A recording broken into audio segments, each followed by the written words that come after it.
Hola, ¿cómo están? Bienvenidos a 10. Las tragedias son parte de la historia de cualquier país. Incluso algunos dicen que las naciones se forman en base a las guerras, las revoluciones y los hechos trágicos. Comencemos el programa de hoy con las tragedias que conmovieron a los peruanos. Sucesos como la tragedia del Estadio Nacional en 1964. La presión de los de atrás fue tal que logran romper las puertas, pero con los cuerpos de muertos de los de adelante. O el terremoto de Huaraz en 1970 fueron dos hechos decisivos para los peruanos. Paralizaron al país y conmovieron a todo el continente. Después surgió el fenómeno del Niño en 1983, el que remeció al norte del país.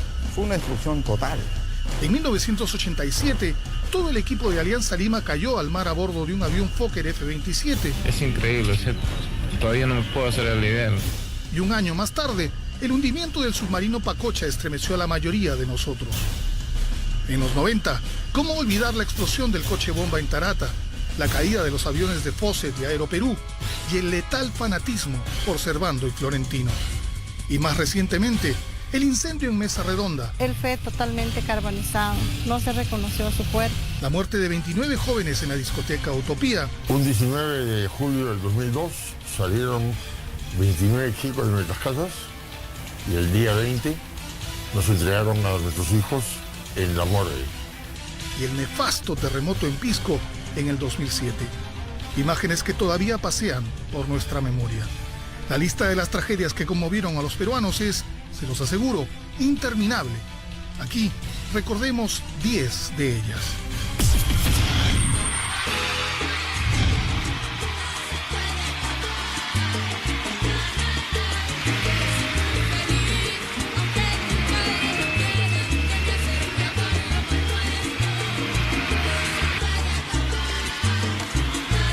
En 1996, dos salserines venezolanos conmovían a las peruanas. Se llamaban Servando y Florentino y se apellidaban Primera. Al comienzo de su carrera habían sido integrantes de la orquesta Salserín, la que con mucho swing había logrado seducir a toda Latinoamérica. En aquellos días obtuvieron un éxito descomunal. Grabaron telenovelas, series, películas, un cortometraje y salieron de gira por toda la región. En agosto del 97, cuando su canción Una Fan Enamorada era el tema más difundido por las radios locales, ambos hermanos llegaron al Perú. Dijeron que las peruanas eran unas cholitas aguantadas. En ningún momento me he pasado de alguna manera hacia la paz. Se pelearon con medio Lima desde que bajaron del avión. Le ofrecieron un concierto que desbordó las instalaciones del gran estelar de la desaparecida Feria del Hogar. Pero no solo eso.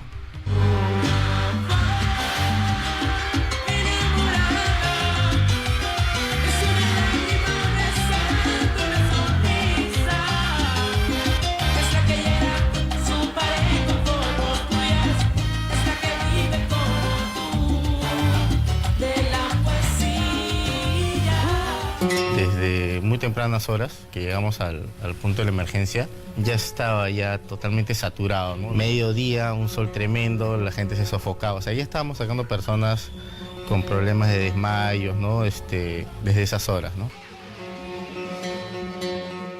Deseenos suerte en Nueva York en la grabación del disco.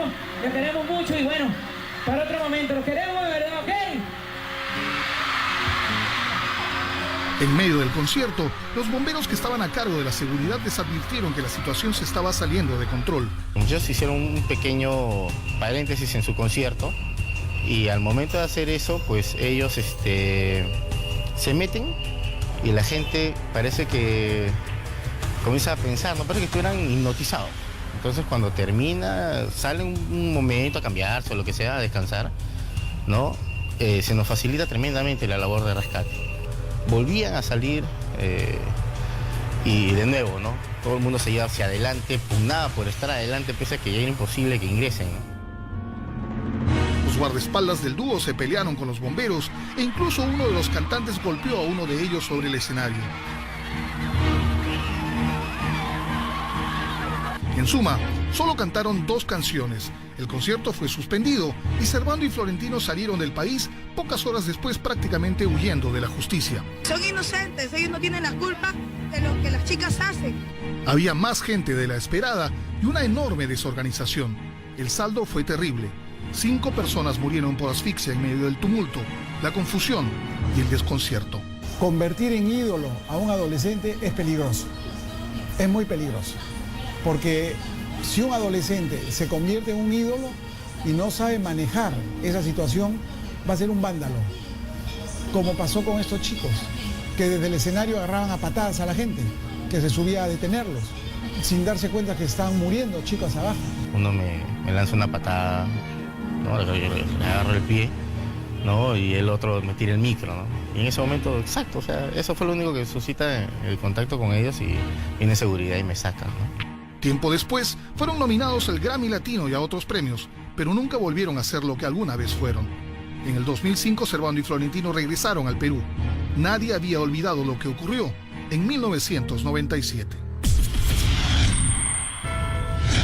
En el año 2002, algunos empresarios decidieron instalar una discoteca en el Jockey Plaza, uno de los principales centros comerciales del país.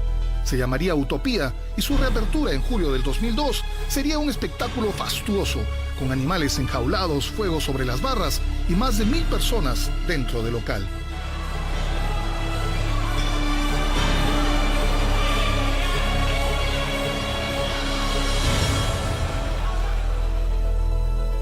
No, ellos no pidieron licencia de construcción y después quisieron sacar una licencia de funcionamiento, la cual era cuestionable.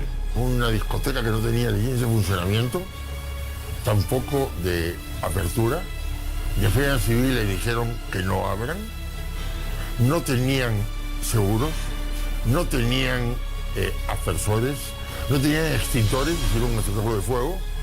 Y esto causó un accidente que se fue a pagar con un aspersor de $29. Habían gastado $500.000 en una discoteca y no tuvieron la más mínima deseo de tener nada de seguridad. Una versión asegura que todo comenzó en la cabina del disc-jockey entre la 1 y las 2 de la madrugada. De un momento a otro, un voraz incendio surgió en el local. Roberto Ferreiros, el encargado de los animales del circo Fuentes Gasca, fue uno de los acusados de haber originado el incendio en las barras de la discoteca. Exceso de personas dentro de la discoteca. Las medidas de seguridad no eran las adecuadas, no había sistema de iluminación de emergencia. Se corre la voz de que los animales se escapan. Muchos de los chicos concurrentes se esconden, se encierran en los baños y mueren no por fuego, no por humo, por asfixia. Yo sencillamente reacciono, le agarro el brazo a mi enamorada y se apagan las luces. De ahí no vi más y lo único que yo veía era el fuego. En ese momento yo pensé que no lo hacíamos porque yo caminaba y se me hizo eterno. Un 19 de julio del 2002 salieron 29 chicos de nuestras casas y el día 20 nos entregaron a nuestros hijos en la morgue. El pánico, el miedo y la desesperación inmovilizaron a los invitados. Solo algunos mantuvieron la calma y decidieron salir en medio del caos. Más de 50 personas quedaron heridas, pero 29 murieron aquella noche en Utopía.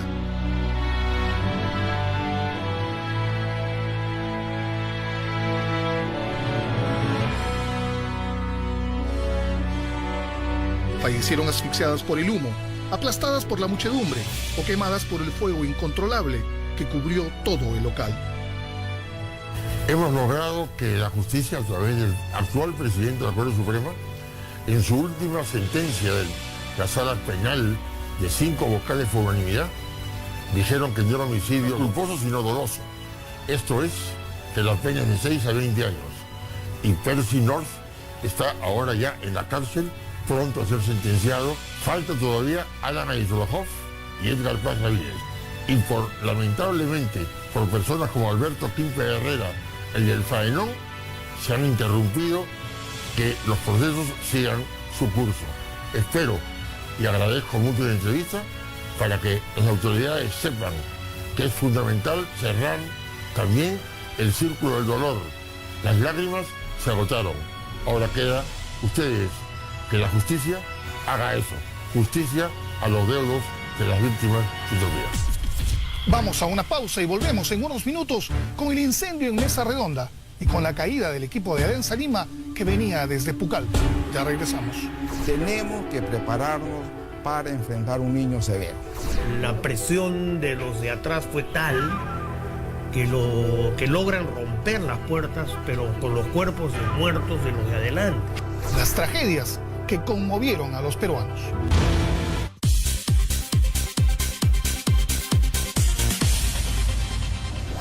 Ya estamos de regreso en 10. Recordemos el incendio en Mesa Redonda, el hundimiento del Pacocha y recordemos también la tragedia que más dinero le costó al país.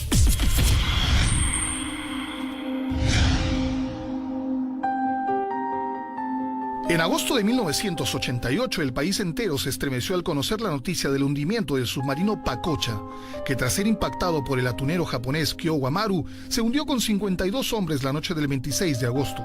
En ese accidente fallecieron 8 marinos, entre ellos el comandante de la nave, el capitán de fragata, Daniel Nieva.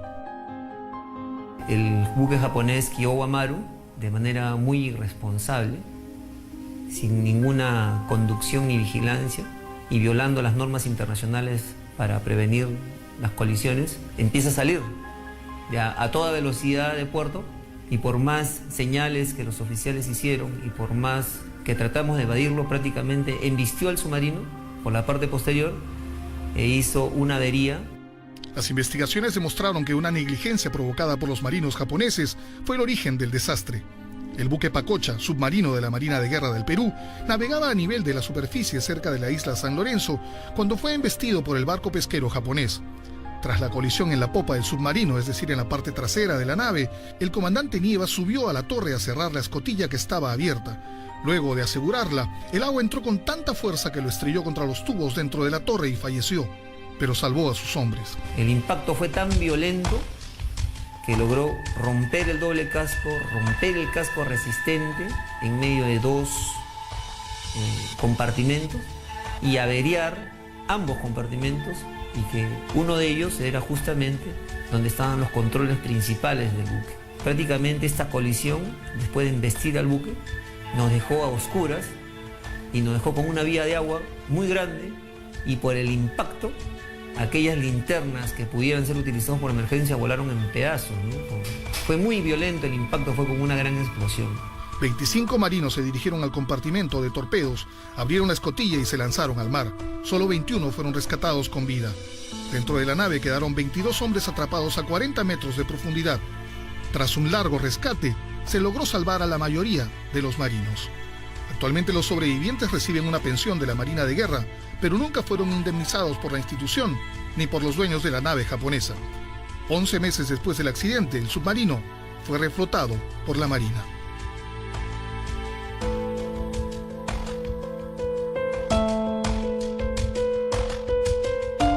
Nosotros vivimos 23 horas en el fondo del mar, sin luz, sin agua, sin comida, sin poder dormir, con gases venenosos, con incendios, y prácticamente ocurren todas las tragedias que pudieran ocurrir, máximas creíbles dentro de un buque, y felizmente, dado el temple del personal y gracias a Dios también, nos pudimos salvar, ¿no? O sea, hubo una combinación de profesionalismo y de fe también. A fines de 1982 surgieron tormentosas lluvias en el norte de la costa peruana. Nadie estaba preparado para semejante desastre. Desde ese momento a ese accidente natural se le llamó popularmente el fenómeno del Niño. El fenómeno del 82-83 ocurrió después de muchas décadas, porque el anterior fue el año 25. De tal manera que las construcciones que se hicieron en las décadas de los 50 con el boom de Corea no estaban preparadas para resistir inundaciones severas.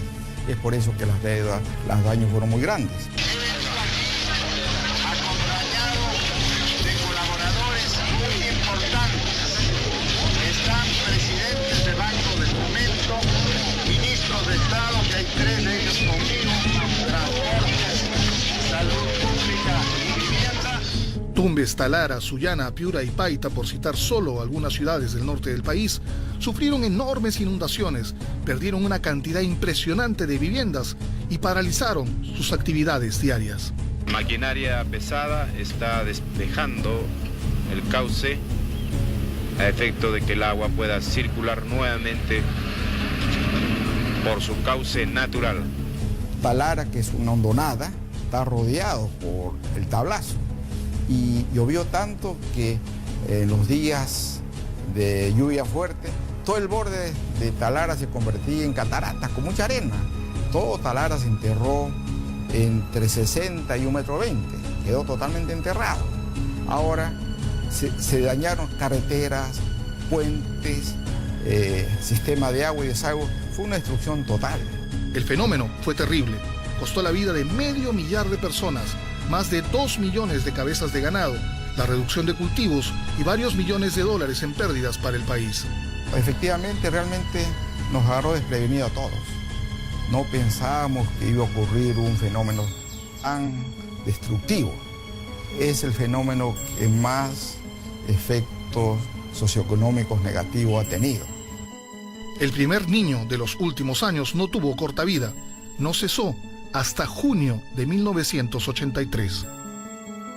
Tenemos que prepararnos para enfrentar un niño severo, porque con el incremento de la temperatura, según los grupos de trabajo del Panel Internacional para el Cambio Climático, que los desastres de tipo climático van a ser más frecuentes y severos.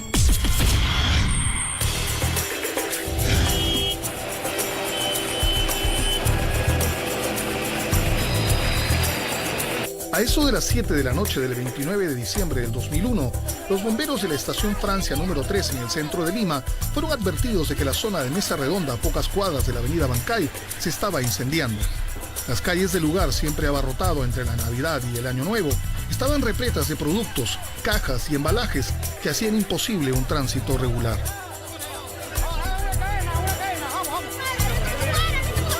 Cruzamos Girón 1. Ya no se podía avanzar porque en la mitad de cuadra más o menos había como un soplete. Salía llama por acá, llama por acá y no se podía pasar por el medio porque iba a quemar los bomberos que iban atrás. Nos instalamos en el grifo del Girón 1. Hicimos la tendida cuando tendemos los paños para que el agua pueda circular por ahí. Llegamos a la emergencia y nos dimos cuenta que era un tremendo incendio. Mi esposo fue a hacer compras para el mercado central. Y seguramente que pasaba por ahí y tuvo la desgracia de pasar por ahí por Mesa Redonda, ¿no? Y se quemó. Él fue totalmente carbonizado, no se reconoció su cuerpo. Después de un año pudieron reconocerlo. Los centenares de toneladas de fuegos artificiales y productos pirotécnicos que empezaron a estallar convirtieron la zona en un infierno. Los bomberos llegaron a Mesa Redonda cuando el fuego ya era incontrolable.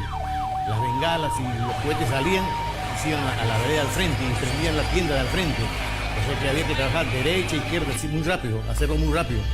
Cuando no se podía contener el fuego de un lado, teníamos que hacer otra tendida de paños para poder atacar el lado izquierdo. Fue un trabajo bien difícil. Estaba toda la cuadra prendida, cuadra y media más o menos prendida, por los dos lados, izquierda y derecha. La histeria y la desesperación de los vendedores y de los clientes convirtieron el lugar en una zona de guerra.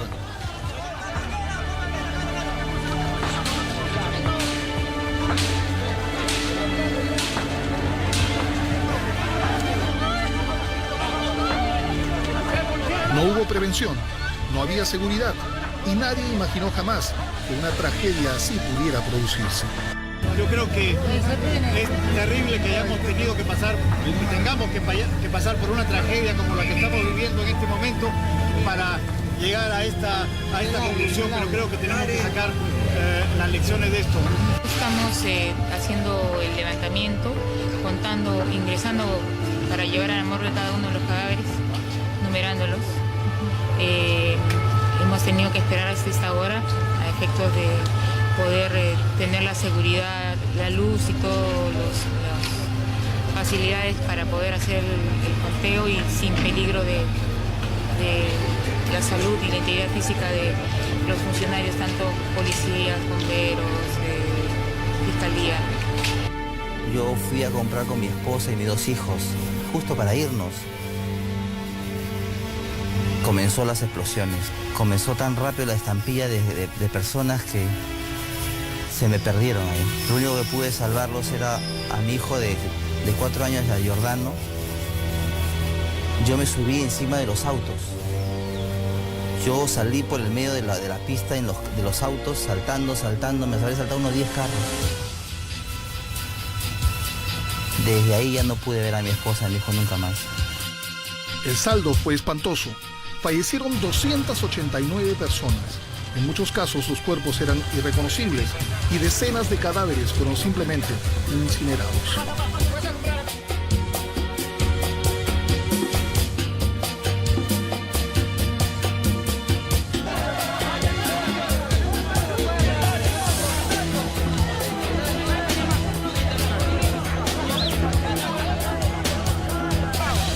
Muchos muertos ni siquiera tuvieron contacto con el fuego. Sus tiendas, con puertas de metal y sin ventilación adecuada, fueron su escondite y a la vez hornos donde fallecieron asfixiados debido a las altas temperaturas.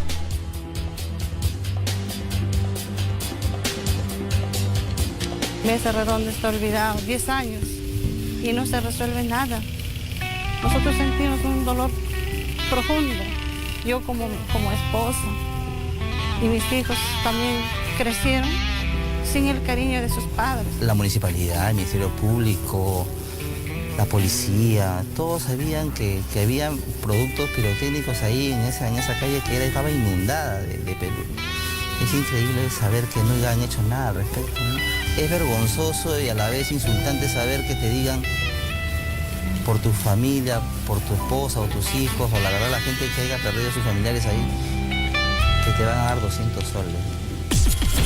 Vamos al corte y en unos minutos la tragedia del Estadio Nacional y además la caída del avión que traía a Alianza Lima desde Pucallpa. Ya volvemos. La presión de los de atrás fue tal que logran romper las puertas, pero con los cuerpos de muertos de los de adelante. Chicos de 18, 19, 20 años. Es increíble, o sea, todavía no me puedo hacer la idea. Las tragedias que conmovieron a los peruanos.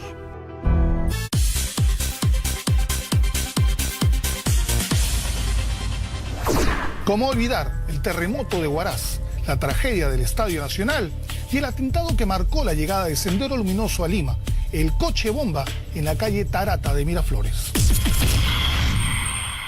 El 31 de mayo de 1970 yo tenía 6 años. Era domingo por la tarde y había ido a la casa de mis primos frente al Cine Orranti en San Isidro a jugar pelota. A las 3:25 de la tarde todo se empezó a mover y no paraba de moverse. En verdad, se movió demasiado. Vimos que la pared del cine se resquebrajaba, que los automóviles paraban en medio de la calle esperando la calma y que las mujeres gritaban intensamente. Los vecinos salieron a las puertas de sus casas, algunos rezaron, otros se arrodillaron y nosotros nos abrazamos entre todos esperando que pase el temblor.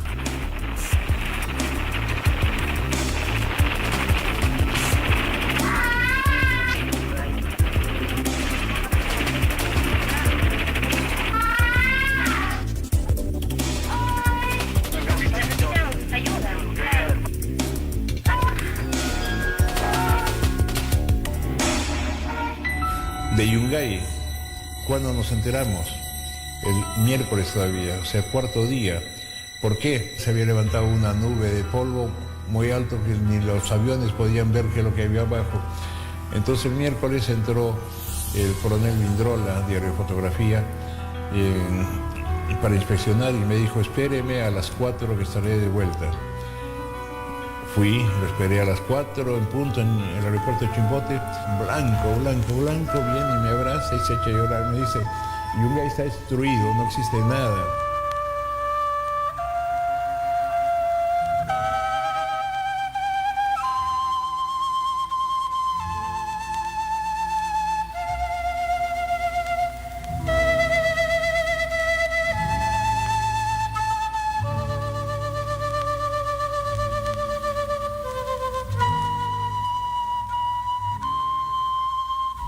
Habíamos terminado de almorzar un domingo, como cualquiera, y enseguida nos poníamos a hacer las cosas de casa con mi esposo, toda mi familia, y ocurrió el terremoto.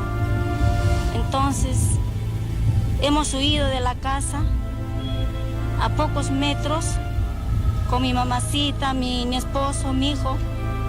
Hemos avanzado 2 cuadras de la casa y hemos sido arrasadas sorpresivamente por el alud. Bueno, yo aferrada a jalarle a mi madre, me he resistido a seguir corriendo con mi esposo, lo cual mi esposo con mi hijo tomaron un poquito de delantera, pero ya no se pudo.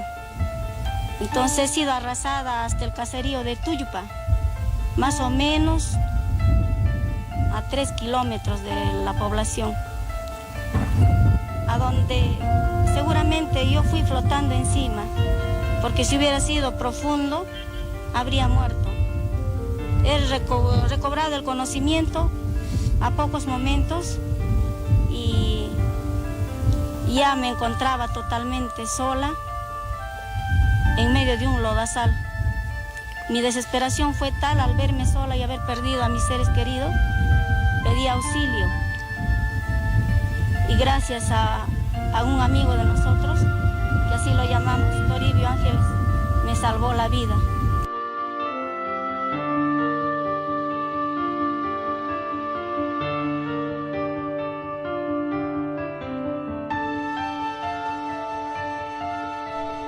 Después, nos dijeron que había sido un terremoto de 7.8 grados en escala de Richter que causó la muerte de 70.000 personas en Yungay, al norte de Huaraz, en la cordillera blanca del callejón de Huaylas. El siniestro provocó que la pared norte del Nevado Huascarán se rebalsara y que el lodo cayera sobre la ciudad, cubriéndola por completo. Es decir, la gente murió enterrada en vida. El terremoto viene justamente al acabar la procesión, cuando toda la gente estaba ahí. Por eso se calcula que solo ahí hubo entre 20 y 30.000 muertos. El ejército, la marina, la fuerza aérea y las fuerzas auxiliares, hombro a hombro, trabajando 24 horas diarias, se dieron a la tarea sin precedentes de rescatar víctimas, aprovisionar a los supervivientes, cobijar a todas esas poblaciones. El ejército operaba en varios frentes, abriendo rutas, removiendo escombros y organizando el socorro inmediato. Los únicos sobrevivientes fueron unas 300 personas que estaban esa tarde en el cementerio, en una colina en las afueras de Yungay, recordando a sus familiares desaparecidos. Solo ellos vieron como un manto de polvo negro cubrió la ciudad. Había réplicas, estaban ellos afectados con todo lo que habían perdido, un desconcierto. Entonces tenían que necesitar, fuera de la ayuda material, que era importantísima, acogida, que alguien les echase una mano, que les echase. Huarupampa se ha quedado completamente destruido. Solamente existen unos retablos del frente donde están los hermosos santos, siempre esperando la oración de mis feligreses. Para el bien de mis orejas y mis orejas quieren escuchar como si fueran dos. Aquí tenéis la ruina de todos los santos de hoy. Acá están los muertos que han estado aquí, solo está quedado este lado y aquí las imágenes han desaparecido completamente. Este templo trabajado y ahora está en ruinas. Las puertas así, la sacristía adentro está tapada. Hay lugar de sacar este monte para entrar a la sacristía. 2 días después, la selección peruana de fútbol debutó en el Mundial de México 70 con crespones negros en los hombros y con un dolor intenso en el corazón, y le volteó el partido a Bulgaria ganando 3-2. Han pasado muchos años desde aquella triste tarde de domingo, pero para muchos el dolor aún no ha desaparecido.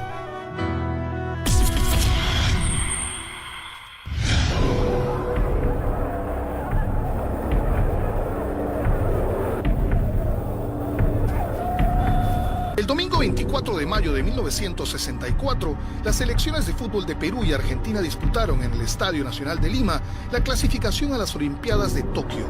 Los peruanos necesitaban ganar para acudir al torneo y el antiguo estadio estaba completamente lleno. La expectativa era enorme.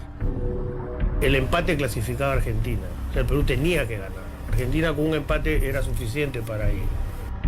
Argentina anotó el primer gol del partido, pero minutos después el delantero Kilo Lobatón empató el encuentro.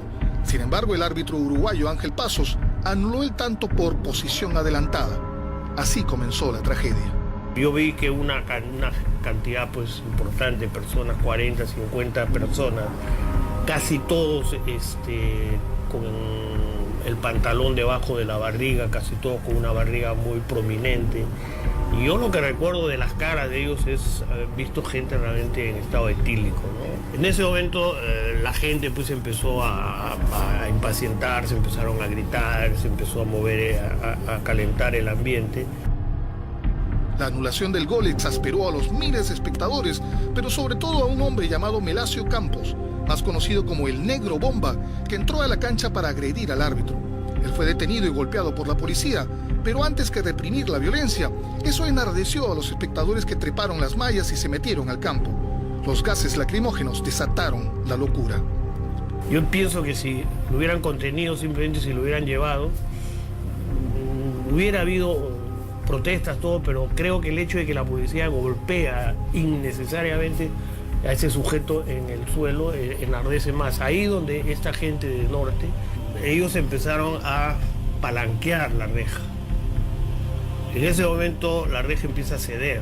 Si no los contenían, esa gente iba a invadir la cancha y ahí cualquier cosa podría haber pasado. Cuando tumban la reja y los ladrillos quedan prácticamente expuestos en el suelo, en ese momento es que la policía hace algo que creo que no debió haber hecho, por lo menos no en todo el estadio.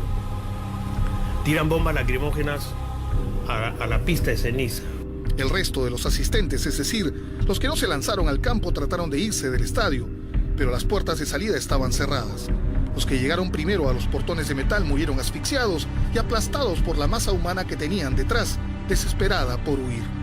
La noche terminó con imágenes de los centenares de cuerpos tirados en el suelo, esperando ser reconocidos por sus familiares. Una tragedia total. Entiendo que el grueso de la gente que ha muerto en norte, porque encontraron las puertas cerradas. Entonces los primeros que han llegado ya no han tenido cómo regresar. La presión de los de atrás fue tal que logran romper las puertas, pero con los cuerpos de muertos de los de adelante.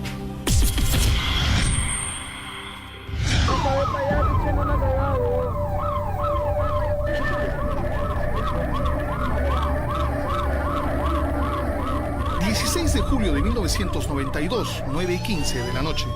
Dos vehículos con 500 kilos de anfo cada uno estallaron en la pequeña calle Tarata en Miraflores. Hacía 12 años que Sendero le había declarado la guerra al país, pero nunca antes un acto subversivo había provocado semejante impacto entre los peruanos. Los limeños de estos sectores un poco veían la guerra contrasubversiva, el terrorismo como algo lejano o en todo caso algo que ocurría en los conos. Después de Tarata se produjo la gran marcha integradora de vecinos de Miraflores con los de Villa El Salvador.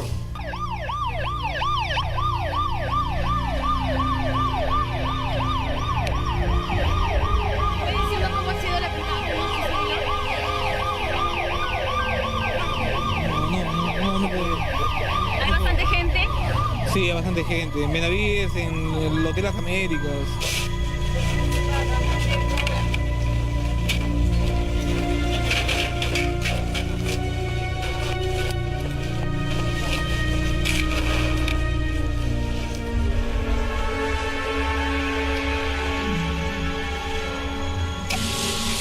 Todos estábamos ante un mismo enemigo y teníamos que juntarnos y atacar juntos. A partir de ahí, creo yo, empieza el desenlace de la batalla contra el terror.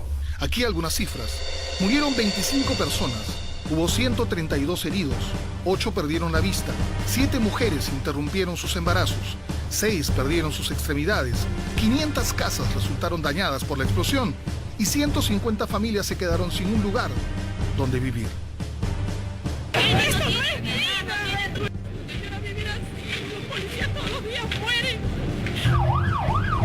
¿Usted dónde ha estado?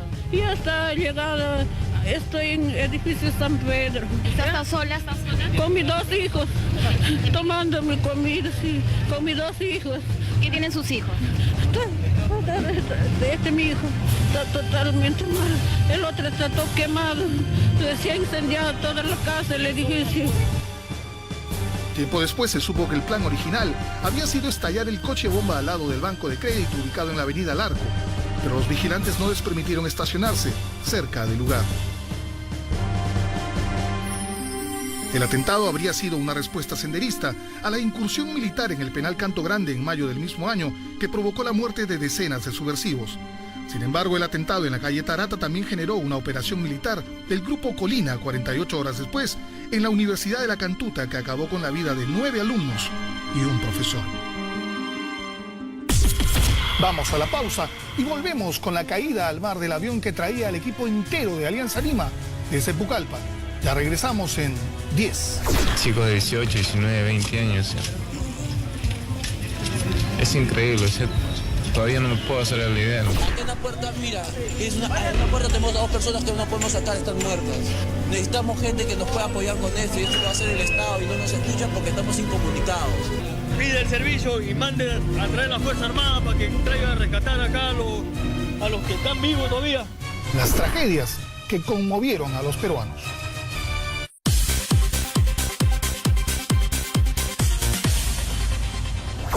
Antes de saber cuál es la tragedia número 1 en la historia del país, recordemos la caída del avión que traía al equipo entero de Alianza Lima desde Pucallpa. Pero antes de eso, un plus. ¿Recuerda usted que en 1996 2 aviones nacionales partieron del Jorge Chávez para nunca más volver? Veamos. Chicos de 18, 19, 20 años. Es increíble, todavía no me puedo hacer la idea de lo que ha sucedido.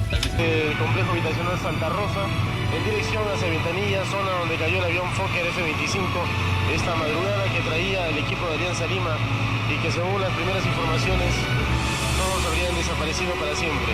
Son pocos los equipos de fútbol que se han perdido a bordo de un avión. El plantel de Alianza Lima, aquel de los Potrillos que estaba a punto de ser el campeón de la temporada 87, es uno de ellos. Recordemos con una vela en la mano y con una lágrima sobre la otra lo que ocurrió con esa extraordinaria generación de futbolistas peruanos.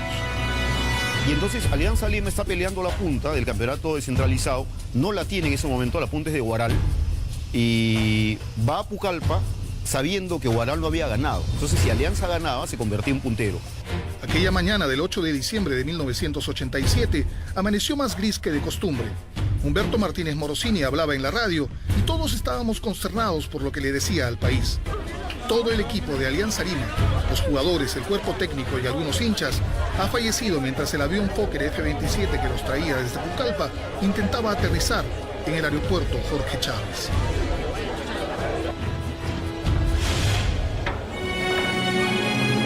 A veces la idea de que fallezcan los que menos oportunidades pueden haber tenido en la vida le duele más a la gente, ¿no? Yo creo que al día siguiente el dolor era ese, ¿no? Era, oye, las familias, el único ingreso que tenían eran de esos muchachos que jugaban al fútbol y que podían ver por sus madres, por sus hijos, por sus esposas.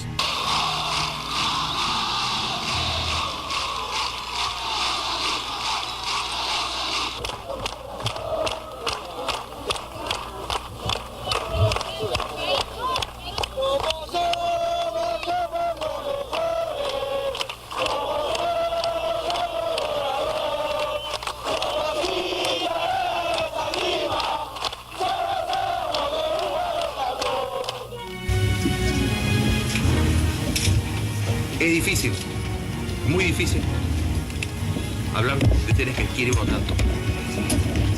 Estos chicos son equipo hecho por nuestra frontera. Y muchos de ellos son como si fueran mis hijos. Yo realmente siento mucha pena por estos muchachos.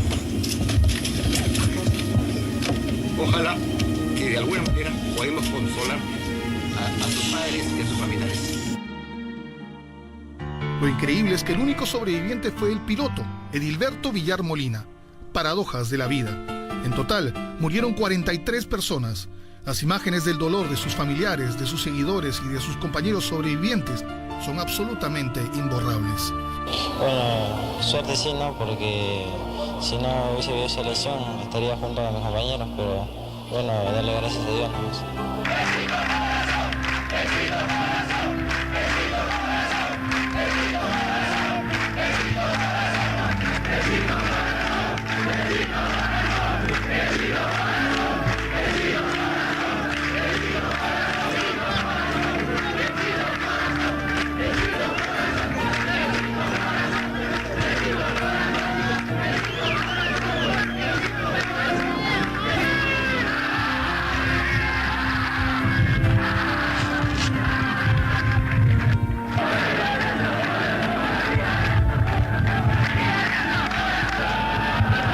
Han pasado muchos años y seguimos soñando con los goles de Tomasini, el empuje de Casanova, el buen juego de Bustamante, la garra de Pechito Farfán, la habilidad del Potrillo Escobar y la experiencia del arquero y capitán José Caico González Ganosa.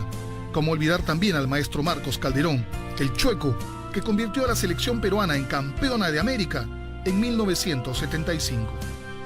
El luto aún no ha concluido. Alguien dijo que había confirmación del avión. En menos de 8 meses, 2 aviones de la aviación comercial peruana cayeron sobre mar y tierra. El avión Boeing 737 de la compañía peruana Fawcett se estrelló la noche del 29 de febrero contra el cerro Ciudad de Dios, ubicado al norte de la ciudad de Arequipa, cuando estaba a pocos minutos de aterrizar en el aeropuerto de la ciudad.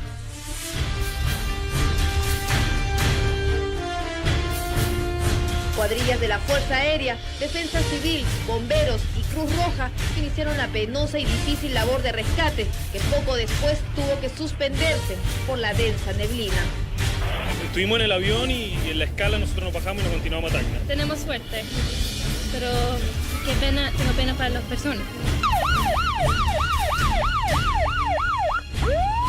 Ninguno de sus 123 ocupantes sobrevivió, lo que constituye la mayor tragedia de la aviación comercial de nuestra historia. La noticia estremeció a todo el país. Fue un error de cálculo del piloto el que provocó semejante desastre. Entre las víctimas había turistas chilenos, canadienses, belgas, bolivianos y brasileños. Ese día también falleció el hijo del pintor Fernando de Cislo y la poetisa Blanca Varela.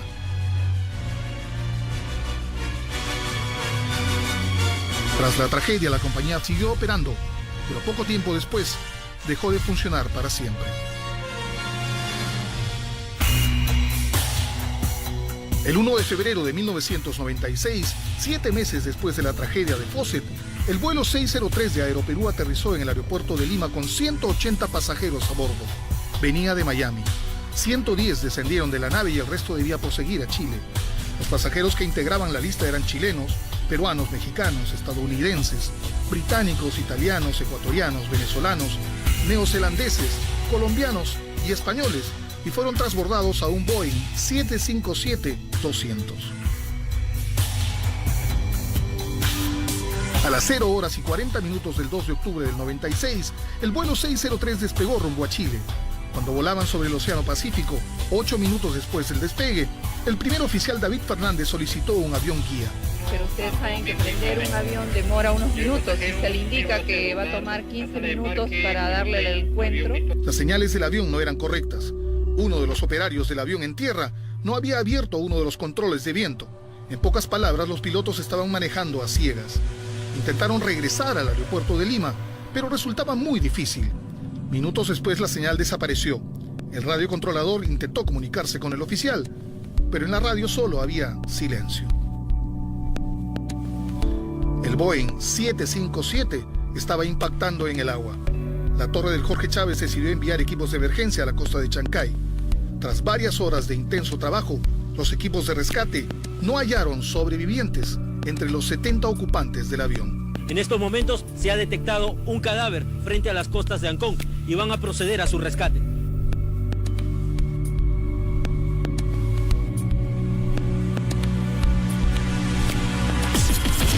Vamos a una breve pausa y volvemos con el número 1 de esta lista. Las tragedias que conmovieron a los peruanos.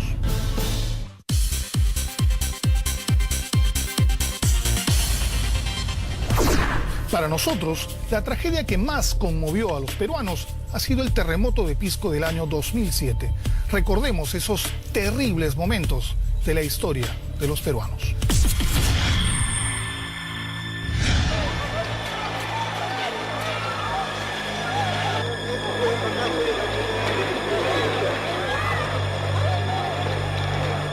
Seis y 40 de la tarde del 15 de agosto del 2007. Mientras medio Lima seguía trabajando, medio Perú se empezó a mover de una manera espantosa.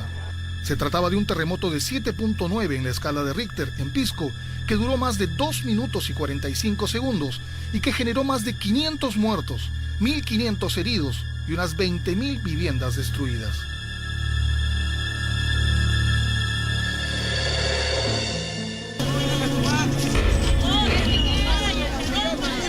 ¿Qué ayuda mierda hay acá? Acá en la puerta, mira, en la puerta tenemos a 2 personas que no podemos sacar, están muertas. Necesitamos gente que nos pueda apoyar con esto y esto lo va a hacer el Estado y no nos escuchan porque estamos incomunicados. Ese es el apoyo que pedimos a Señor, pide el servicio y mande a traer la Fuerza Armada para que traigan a rescatar acá a los que están vivos todavía. Hay gente viva adentro. Que venga la Fuerza Armada. Usted como periodista debe llamar a una grúa necesitamos sacar. ¿Dónde están el ministro? No hay nadie quien ayude, no hay nadie quien apoye.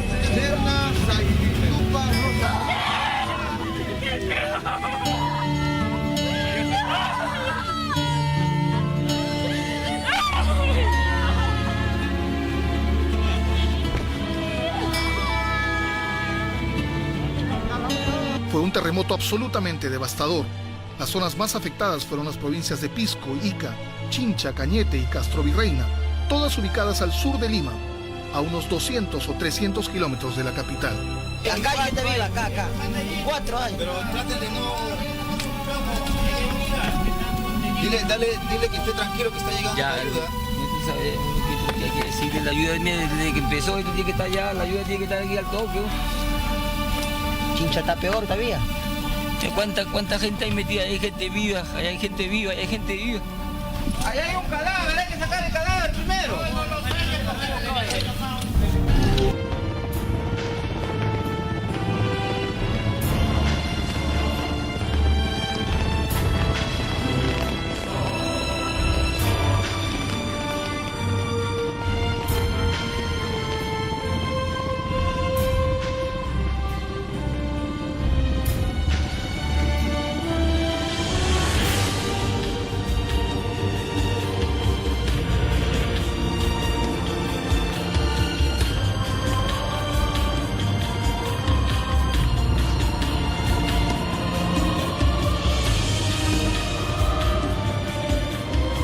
La reserva de Paracas también fue dañada. En Ica, parte de la iglesia del Señor de Luren cayó a tierra tras el movimiento sísmico. Lo mismo ocurrió en la iglesia de San Clemente de Pisco, que se derrumbó mientras se realizaba una misa. Se lo digo así, señor presidente, yo voté por usted, pero ahora necesitamos su mano, necesitamos su corazón. Así como usted vino a Chincha, quisieron verlo en helicóptero, al menos levántenos la mano, levántenos la moral. Semanas después, se creó el Fondo de Reconstrucción del Sur, FORSUR. Sin embargo, el plan para reconstruir las ciudades afectadas y brindar vivienda a los damnificados no fue el esperado. Hasta hoy, miles de habitantes de la zona esperan la ayuda de las autoridades. Bien, esto ha sido todo por hoy. Si usted cree que esta lista pudo haber sido diferente, por favor, escríbanos al correo que aparece en pantalla, porque a nosotros su opinión nos interesa. Gracias por todo y hasta el próximo 10.